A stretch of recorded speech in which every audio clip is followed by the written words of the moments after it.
ಬನಹಟ್ಟಿಯ ಕಾಡಸಿದ್ದೇಶ್ವರ ದೇವಸ್ಥಾನದ ಜಾತ್ರೆ ಈ ಸಾರಿ ಸೆಪ್ಟೆಂಬರ್ 16, 17, 18ರಂದು ಬಹಳ ವೈಭವಯುತವಾಗಿ ಜಾತ್ರೆ ಪ್ರತಿ ವರ್ಷ ನಡೆದಂತೆ ಈ ವರ್ಷ ಕೂಡ ನಡೀತಾ ಇದೆ.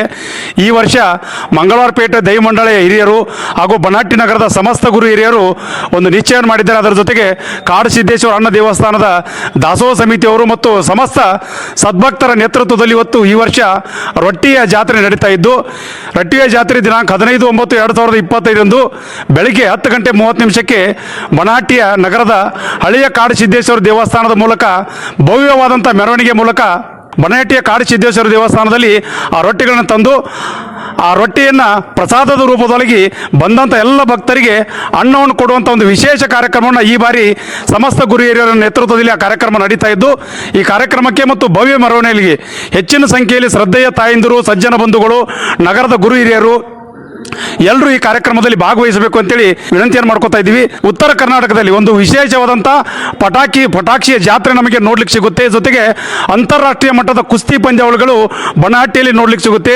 ಅದರ ಜೊತೆಗೆ ನಮ್ಮದೇ ಸಂಸ್ಕೃತಿಯ ಪ್ರತೀಕವಾದಂಥ ಭಾಗವಾದಂಥ ಕರಡಿ ಮಜಲು ಇರಬಹುದು, ಬೇರೆ ಬೇರೆ ಭಜನಾ ಮಂಡಳಿಗಳಿರ್ಬೋದು, ಜೊತೆಗೆ ರಸಮಂಜರಿ ಕಾರ್ಯಕ್ರಮ ಇರ್ಬೋದು, ಒಟ್ಟಾರೆ ನಮ್ಮ ಸಂಸ್ಕೃತಿಯನ್ನು, ನಮ್ಮ ಸಂಸ್ಕಾರವನ್ನು ಪ್ರತಿಬಿಂಬಿಸುವಂಥ ಒಂದು ವಿಶೇಷವಾದಂಥ ಜಾತ್ರೆ ಬನಹಟ್ಟಿ ನಗರದಲ್ಲಿ ನಡೀತಾ ಇದ್ದು, ದಯವಿಟ್ಟು ಈ ಕಾರ್ಯಕ್ರಮದಲ್ಲಿ ತಾವು ಕೂಡ ಹೆಚ್ಚಿನ ಸಂಖ್ಯೆಯಲ್ಲಿ ಭಾಗವಹಿಸಿ ಈ ಕಾರ್ಯಕ್ರಮನ ಯಶಸ್ವಿಗೊಳಿಸಬೇಕು ಅಂತೇಳಿ ವಿನಂತಿ ಮಾಡ್ಕೋತಾ ಇದ್ದೀನಿ.